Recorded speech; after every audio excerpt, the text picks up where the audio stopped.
There have been uncountable shows for children featuring child stars that all of us grew up watching. These shows would be a fun part of our lives, but there was one thing we'd all forget. While the shows and movies were convincing and fun, these characters were doing their jobs. When the cameras weren't rolling, they'd actually be able to be themselves. Or did they?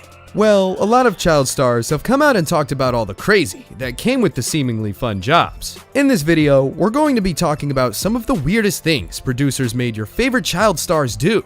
We can't have a video about child stars and producers without mentioning Janette MCC. Janette MCC was on the infamous show iCarly and the spin-off Sam and Cat. But while she was gaining all of that popularity, she was also being controlled by someone she calls the creator. He would apparently yell at her through her kissing scene in iCarly, which just so happened to be her real first kiss too. He'd try to make her drink on set, even though she was a minor, gave her a massage she didn't want, and even banned her from working on anything else while her co-stars were allowed to go and create massive careers for themselves. When the network realized she might go public with her story, they even tried to pay her $30,000, but she refused it, saying she wasn't going to take any hush money from anyone, and went on to tell her story anyway. This opened the eyes of countless others that might be in the same position as her. Miley Cyrus is, to this day, one of the biggest stars that the world has ever seen. There's pretty much no corner of the world where people don't know who Miley is. Most of that has to do with the fact that she played Miley Cyrus on the insanely crazy hit Disney show, Hannah Montana. While it must have been great to play a character with your own name, there was one small detail Miley missed. Well, when you play a character on Disney, they own it. The producers and the network owned all the rights to Miley's actual name. So once her contract with them ended, they literally made her fight a legal battle to get it back so she could still be known as Miley Cyrus.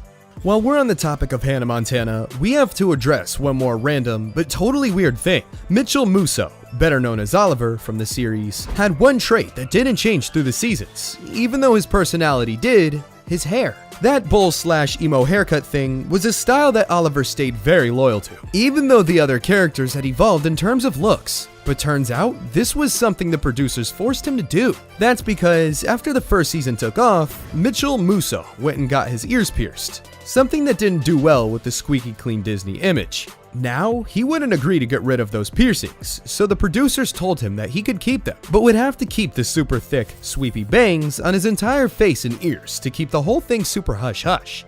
Ariana Grande might be a grande star totally, but she too started off as a child star. She spent a major chunk of her life on Nickelodeon, and with that came some serious demands. The thing is, child stars in their teens, especially closer to 18, are supposed to be super professional and just go with whatever the boss wants, without having to call their parents in for everything. With that, they'd end up doing some pretty weird things that are downright unwatchable today. One of these things for Ariana Grande was the slap segment for Victorious. The segment featured the dumb cat doing some pretty disturbing things while acting like she was totally stupid. This included squeezing a potato and pretty much screaming throughout, throwing water on herself, and worst of it all, sucking her own toes. These videos alone are just so uncomfortable to watch that we're surprised they ever made it on TV in the first place. Even though Bella Thorne has made some questionable choices ever since her departure from the world of being a child star, it's not really a life she misses. Bella has been extremely vocal about not liking the environment she was working in. Even Zendaya, who was her co-star on the show Shake It Up, talked about how the two were always pinned against each other in competition. They were never given the environment to be friends, no matter how much they wanted to meet. But even then, not everyone is aware of just how controlling the set really was. Things were so bad that while most stars go through dialect coaching to alter the way they speak for a character, the producers made Bella go one step further. They wanted her to literally change her voice. Yep, Bella naturally has a lower, raspier voice than Cece, but the producers forced her to learn how to speak in a much higher tone, just because the higher the voice, the more innocent the character is, according to the showrunners. So, Bella just went years pretending like her voice was several octaves higher than it actually was. Now, that sounds exhausting to say the least. Even though the Disney Channel really made it seem like the Jonas Brothers were huge before Camp Rock, that's not really true. They just carefully calculated the release of Camp Rock with a few appearances in shows like Hannah Montana. They objectified the guys and hyped them up so much that everyone thought they were already a famous band making a cameo. All of that work basically means that Disney pretty much handed them a career in music. It wasn't just a random little thing they once did. Now, it seems like the boys didn't really know how much Disney could control them until they were knee-deep into the mess and couldn't really get out. Rumor has it that all the purity ring drama was also Disney's way of making the boys seem as wholesome as humanly possible. But that wasn't it. They even went as far as to control the way they wrote songs and their shaving schedules. None of them were allowed to put swear words, innuendos, or anything risky in their music. Basically, anything that would be deemed as inappropriate for a 10-year-old in the 2000s was off limits. Even then, they were made to shave their faces several times a week to keep them looking as young as possible, so people don't catch on to the fact that their children are swooning over grown men. No wonder the boys ran from Disney the first chance they got. It's no secret that the world of Hollywood is toxic. Stars are always compared to one another, and there's intense pressure to look perfect all the time. This isn't just something that grown women or Victoria's Secret models have to deal with. It's a problem that extends to literal children too. Simone started acting when she was 4 years old. By the time she was 7, she was already being told not to indulge in the snack table. They began controlling what she ate and how much of it she had access to. It wasn't just suggestions. Things were serious. They couldn't have one of the main stars on Cosby's show getting fat. This crazy behavior was so scary that it made a lasting impact on her brain. She began struggling with body image issues and depression at a very young age, and to some level, still does today. Just because the producers had a clear image in mind of what they wanted her character to look like, forgetting that the child that had to play her would actually suffer the consequences.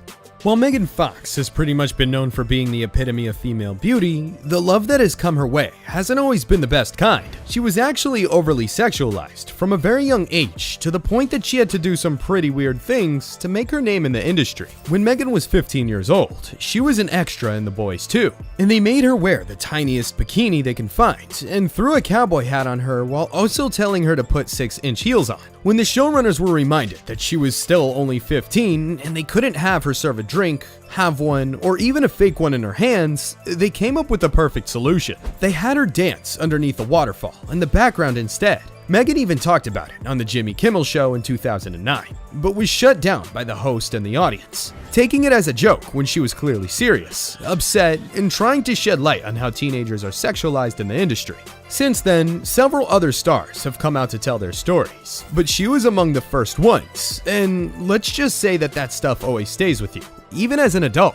While most of these instances we've talked about were so far specific to said specific child star or network, there were some things that they all had to do, regardless of who they were and what network they worked for. They had to keep their image squeaky clean. If they were in relationships, the relationships had to be PG. They couldn't break up. In interviews, they had to maintain their on-screen characters. And the craziest of them all, no matter what they were doing, they had to adhere to the network dress code and dress super modestly. To the producers, all of that was a tiny price they had to pay to live a life as a star, so they made everyone do it. And it wasn't until they were all adults that they realized just how crazy their lives had been in their time as child stars. And how weird were the things they actually had to do. Which one of these stories did you find the craziest? Let us know in the comments below. If you like this video, please give us a thumbs up and subscribe to our channel for more videos just like this. We'll see you in the next one.